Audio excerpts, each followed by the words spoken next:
વિદ્યાર્થી મિત્રો, સપુષ્પ વનસ્પતિઓની બાહ્યાકાર વિદ્યાની અંદર આપણે લાસ્ટ વિડીયોની અંદર મૂળ વિશે કેટલીક પ્રાથમિક માહિતી મેળવી હતી. આજે આપણે મૂળના પ્રદેશો અને મૂળના રૂપાંતરણો વિશે અભ્યાસ કરીશું. તો તમે આકૃતિમાં તમે જોઈ શકશો કે મૂળના કેટલાક ભાગો દર્શાવ્યા છે. મૂળનો નીચેનો ભાગ, ઓકે, અથવા મૂળનો ટોચનો ભાગ જેને કહેવાય, બરાબર, એ વિસ્તાર. ત્યાર પછી ટોચની ઉપરનો ભાગ, એ વિસ્તાર, અને સૌથી ઉપરનો ભાગ. આમ મૂળના 3 ભાગો અહીં દર્શાવ્યા છે. હું તમને એ ત્રણેય ભાગો વિશે તમને સમજાવું. હવે મૂળના પ્રદેશો, તો હું સૌથી પહેલાં એક પરિપક્વ મૂળની આકૃતિ તમારી સામે બતાવું છું. ઓકે, તો મૂળના મુખ્યત્વે 3 પ્રદેશો જેને કહેવાય. ઓકે, મૂળના મુખ્યત્વે 3 પ્રદેશો છે. સૌથી ટોચનો ભાગ, મૂળનો સૌથી નીચેનો ભાગ, જેને મૂળનો ટોચનો ભાગ તરીકે પણ ઓળખાય, આ વિસ્તાર જેને આપણે કહીશું વર્ધનશીલ ક્રિયાવિધિ પ્રદેશ અથવા વર્ધનશીલ પ્રદેશ એમ પણ એને કહેવાય, વર્ધનશીલ પ્રદેશ. ઓકે, ત્યાર પછી એની ઉપરનો કેટલોક વિસ્તાર જેને વિસ્તરણ પ્રદેશ અથવા પ્રલંબન પ્રદેશ તરીકે પણ ઓળખવામાં આવે છે, રાઈટ. અને સૌથી ઉપરનો વિસ્તાર કે જે મૂળ રોમ ધરાવતો હોય અને પરિપક્વ બની ગયો હોય, મૂળ રોમ ધરાવતો હોય અને પરિપક્વ બની ગયો હોય, ઓકે, આવો વિસ્તાર, રાઈટ.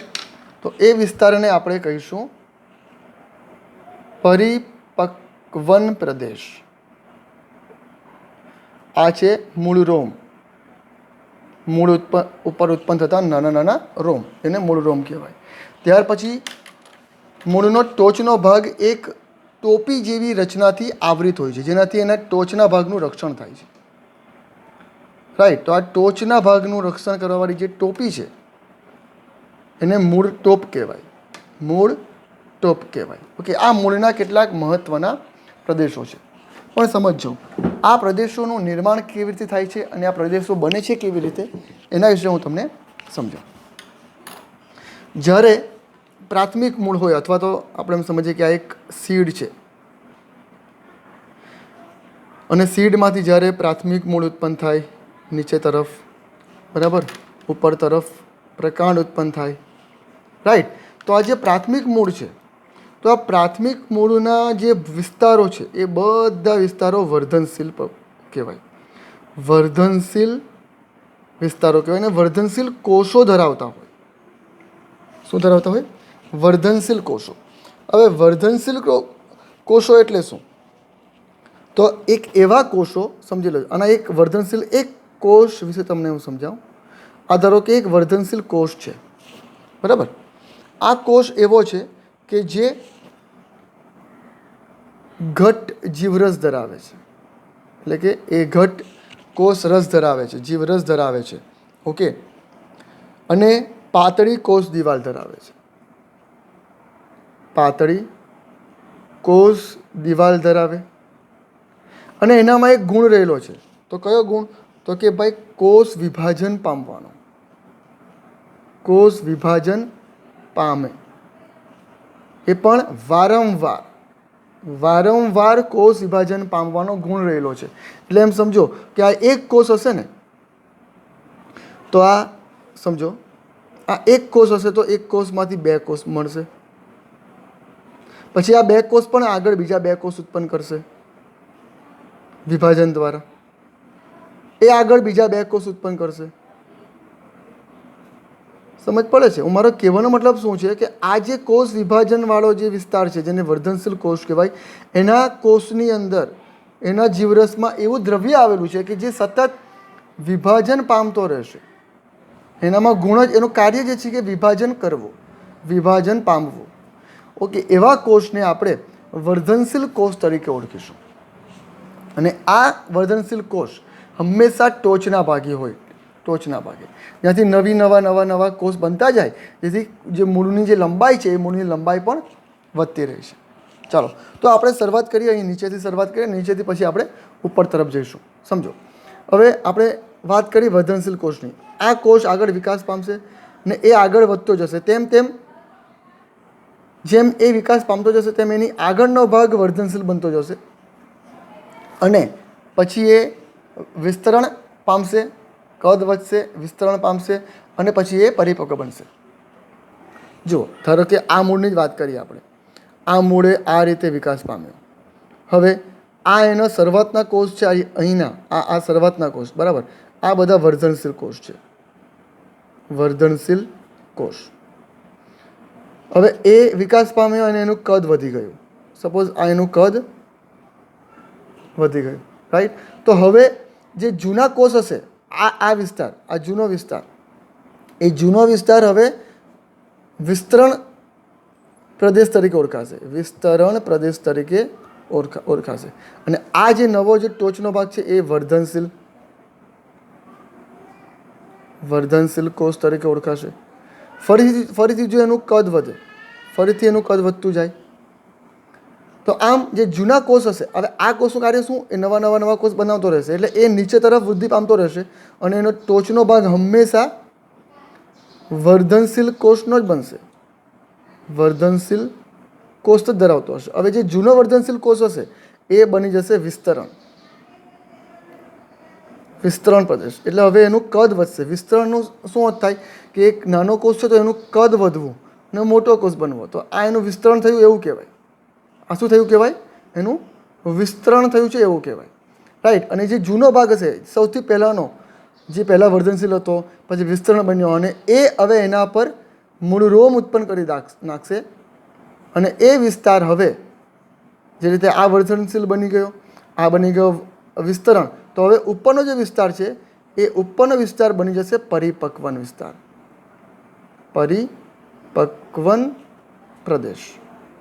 આમ એક નાનકડા કોષ, હવે આ કોષ છે એ આગળ વિકાસ પામતો જ રહેશે, વિકાસ પામશે. પછી આ જે વિસ્તરણ પ્રદેશ છે એ પણ પછી પરિપક્વનમાં વિકાસ પામશે અને આ જે વર્ધનશીલ છે એ વિસ્તાર આગળ વધશે, અહીંયાનું કદ વધશે અને એનો ટોચનો ભાગ બનશે વર્ધનશીલ અને એ વિસ્તાર પછી વિસ્તરણ બનશે. આમ કરતાં મૂળની વૃદ્ધિ થતી રહેશે અને મૂળ મોટું બનતું રહેશે, રાઈટ.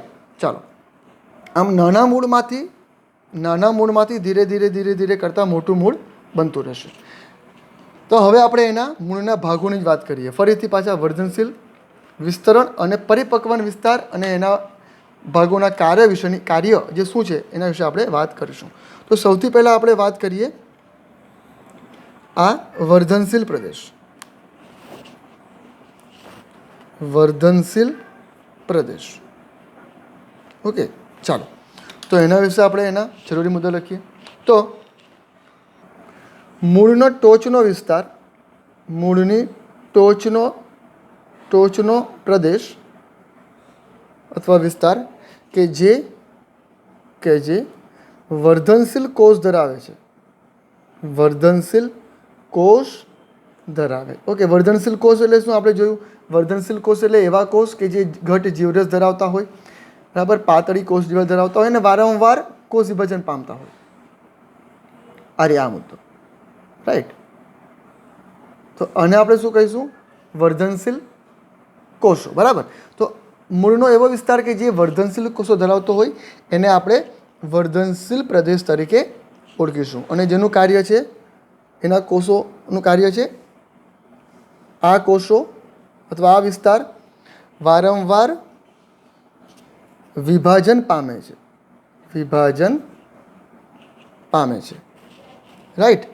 ચાલો, બીજું, જ્યારે એ કોષ વિભાજન પામતો હોય તો એના જે શરૂઆતના કોષ છે એ ખૂબ નાજુક હોય, બરાબર, ખૂબ જ નાજુક હોય, ખૂબ જ એનું રક્ષણ થવું ખૂબ જરૂરી છે. ઓકે, તો એના રક્ષણ માટે મૂળની ટોચ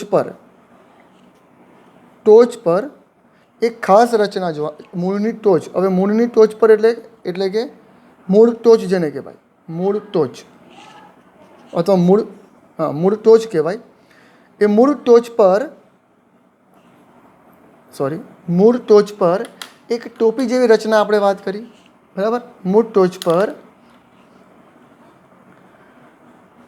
કોષોનું કોષનું રક્ષણ કરવા માટે અથવા એ વિસ્તારનું રક્ષણ કરવા માટે એક રચના જોવા મળે છે. એક રચના જોવા મળે બરાબર. એ રચનાને કહેવાય મૂળ ટોપ. મૂળ ટોપ. ઓકે, જેને ટોપચું અથવા અંગુલિત્ર પણ કહેવામાં આવે. અંગુલિત્ર એટલે કે એક એવી રચના કે જ્યારે આંગળીની ઉપર પહેરવામાં આવતી એક છે ને ધાતુની અંગૂઠી હોય કે સોય વાગી ન જાય એ માટે એનો ઉપયોગ કરતા હોય, જેને અંગુલિત્ર કહેવામાં આવે. તો આપણે મૂળ ટોચ તરીકે ઓળખીશું આ મૂળ ટોચના ભાગે આવેલી ટોપી જેવી રચના કે જે વર્ધનશીલ કોષોનું અથવા વર્ધનશીલ પ્રદેશનું રક્ષણ કરે છે. એને શું કહેવાય? મૂળ ટોપ. ઓકે, હવે બીજો વિસ્તાર. એ બીજા વિસ્તારની વાત કરીએ, એનું નામ હું અહીં લખી દઉં. એ છે વિસ્તરણ પ્રદેશ. વિસ્તરણ પ્રદેશ, રાઈટ. વિસ્તરણ પ્રદેશ. તો વિસ્તરણ પ્રદેશ કોને કહેવાય? તો મૂળ ટોચના વર્ધનશીલ જે પ્રદેશ છે, વર્ધનશીલ પ્રદેશની નજીકનો વિસ્તાર અથવા નજીકના કોષો લખું છું. વર્ધનશીલ પ્રદેશની નજીક, વર્ધનશીલ પ્રદેશની નજીકના કોષો એવા હોય કે જે ત્વરિત પ્રલંબન એટલે કે વિસ્તરણ અથવા જેને વિસ્તૃતિકરણ કહેવાય, બરાબર, વિસ્તરણ પામે છે. મેં તમને સમજાવ્યું વિસ્તરણ એટલે શું, તો કે કોષ કદમાં મોટો થાય એટલે જે વિસ્તાર છે એ કદમાં મોટો બને. તો એવા કોષો તમે જુઓ, આની ઉપરના જ કોષો. હવે આ વિસ્તરણ પ્રદેશના કોષો પહેલાં વર્ધનશીલ પ્રદેશના કોષ હતા, જે આજે જૂના બનીને વિસ્તરણ પ્રદેશના કોષ બની ગયા છે. બરાબર. એનું કામ છે કોષોનું વિસ્તરણ કરવું, કોષોનું કદ વધારવું, રાઈટ. અને એને લીધે શું થશે? તો એ મૂળની લંબાઈમાં વૃદ્ધિ કરે છે. મૂળની લંબાઈમાં વૃદ્ધિ કરે છે. ઓકે, તો એ પ્રદેશને આપણે શું કહીશું? વિસ્તરણ પ્રદેશ. બરાબર છે. આવા વિસ્તારને આપણે વિસ્તરણ પ્રદેશ તરીકે ઓળખીશું. વિસ્તરણ પ્રદેશ તરીકે ઓળખીશું આપણે. વિસ્તરણ પ્રદેશ તરીકે ઓળખાય. ઓકે, ચાલો. તો આ થઈ ગયું વિસ્તરણ પ્રદેશ. એટલે કે વર્ધનશીલ પ્રદેશની ઉપરનો વિસ્તાર જેને વિસ્તરણ પ્રદેશ કહેવાય, જેના કોષો કદમાં વૃદ્ધિ પામવાનો ગુણ ધરાવતા હોય. હવે વિસ્તરણ પ્રદેશની ઉપર સૌથી જૂના કોષો જેને પરિપક્વન પ્રદેશ તરીકે ઓળખાય, એના વિશે આપણે વાત કરીશું. તો એ મુદ્દો હું અહીં લખું છું. પરિપક્વન પ્રદેશ, સમજો, રાઈટ. પરિપક્વન પ્રદેશ. તો પરિપક્વન પ્રદેશ કોને કહેવાય? તો વિસ્તરણ પ્રદેશના કોષો, એનો આ પરિપક્વન જે પ્રદેશ છે, આ જે કોષો છે, આ કોષોનો ઉદ્ભવ વિસ્તરણ પ્રદેશના કોષોમાંથી જ થયો છે. વિસ્તરણ પ્રદેશના કોષોમાંથી જ પરિપક્વન પ્રદેશના કોષોનું નિર્માણ થયું છે. કેવી રીતે? તો હું લખું કે વિસ્તરણ પ્રદેશના કોષો આગળ વૃદ્ધિ પામી ક્રમશઃ વિભેદિત થાય છે. વિભેદિત અને પુખ્ત બને છે. પુખ્ત બને એટલે કે પરિપક્વ બને, પુખ્ત બને છે. ચલો, વિભેદિત થવું એટલે શું? તો એનું સ્વરૂપ બદલાઈ જવું, એનું એક ચોક્કસ કાર્ય સાથે સંકળાઈ જવું. હવે આ કોષો, વિભેદિત બનેલા કોષો જે હોય ને, એ વિભેદિત બનેલા કોષો હવે ચોક્કસ કાર્ય સાથે સંકળાશે. હવે એનું કદ નહીં વધે, બરાબર. એ એક કોષમાંથી બે કોષ ન થાય, રાઈટ. કોષો પણ 3 પ્રકારના આવે. એક છે વર્ધનશીલ કોષો, જો હું લખું છું અહીંયા, વર્ધનશીલ કોષ, એવા કોષ કે જે વિભાજનનો ગુણધર્મ, એ ખાલી 1 માંથી 2 માંથી 4 માંથી 8 એવું જ બનતું રહેશે. બીજા કોષો આવે જેને આપણે કહેવાય વિસ્તરણ કોષો. વિસ્તરણ કોષ એટલે એવા કોષો કે જેનું કદ વધશે, કદ વધારવાળા કોષો. અને ત્રીજા કોષ એવા આવે કે જેને વિભેદિત કોષ કહેવાય. વિભેદિત કોષ એટલે કમ્પ્લીટલી રૂપાંતરણ પામી ગયેલા કોષો. હવે આ વિભેદિત કોષ બની ગયા પછી એ ચોક્કસ કાર્ય સાથે સંકળાશે, ચોક્કસ કાર્ય કરશે. જેમ કે પાણીનું વહન કરવાનું, પાણીનું શોષણ કરવાનું, દ્રવ્યોનો સંગ્રહ કરવાનો. પછી એ ના તો કદ વધે, ના તો એનું વિભાજન થાય. એ ફિક્સ રહેશે, સ્થાયી રહેશે, ફિક્સ રહેશે, રાઈટ. અને ચોક્કસ કાર્ય સાથે સંકળાશે. તો એવા કોષો પુખ્ત બનેલા કોષો કહેવાય, જેને આપણે વિભેદિત કોષો તરીકે ઓળખીશું. તો આ જે વિભેદિત કોષો છે એ આ વિસ્તરણ પ્રદેશના કોષોમાંથી જ બને છે. આમ વિસ્તરણ પ્રદેશની નજીકના કોષોને આપણે પરિપક્વન પ્રદેશ તરીકે ઓળખીશું. ઓકે, આમ આ પ્રદેશના કોષોને આ પ્રદેશ એટલે કે વિભેદિત પામેલા કોષોનો પ્રદેશ, આ પ્રદેશને આપણે પરિપક્વન પ્રદેશ તરીકે ઓળખીશું. ઓકે, એવો પ્રદેશ કે જે એના કોષો પરિપક્વ બની ગયા છે. અને આપણે જોયું, મેં તમને આના ઉપર કેટલીક રચના બતાવી છે જેને મૂળ રોમ કહેવાય. અને આ મૂળ રોમ પરિપક્વન પ્રદેશમાંથી જ ઉત્પન્ન થાય. તો હવે એ ક્યાંથી ઉત્પન્ન થાય? તો જે આ પરિપક્વન પ્રદેશમાં જે સૌથી બહારના કોષો હોય, સૌથી બહારના કોષો, ઓકે, આ બહારના કોષો, બહારના સ્તરને અધિસ્તરીય કોષો કહેવાય. યાદ રાખજો. તો હું લખું છું કે આ પ્રદેશના કોષો, આ પ્રદેશના અધિસ્તરીય એટલે કે સૌથી બહારનું સ્તર. યાદ રાખજો, મૂળની અંદર સૌથી બહારનું જે સ્તર આવે એને અધિસ્તર કહેવાય. અધિસ્તરના કોષો દોરી જેવી રચનામાં ફેરવાય. ઓકે, અને આ રચનાને આપણે કયા નામે ઓળખીશું? તો આ રચનાને આપણે ઓળખીશું મૂળ રોમ તરીકે. મૂળ રોમ તરીકે ઓળખાય. ઓકે, અને આ મૂળ રોમનું કાર્ય શું? તો કે મૂળ રોમનું કાર્ય છે જમીનમાંથી પાણી અને દ્રવ્યોનું શોષણ કરવાનું. જમીનમાંથી પાણી, ઓકે, તથા પોષક દ્રવ્યોનું શોષણ કરવાનું. શોષણ કરે, આ એનું મુખ્ય કાર્ય છે. કોનું? મૂળ રોમનું, રાઈટ. તો આપણે મૂળના જે પ્રદેશો છે તેના 3 ભાગ કર્યા.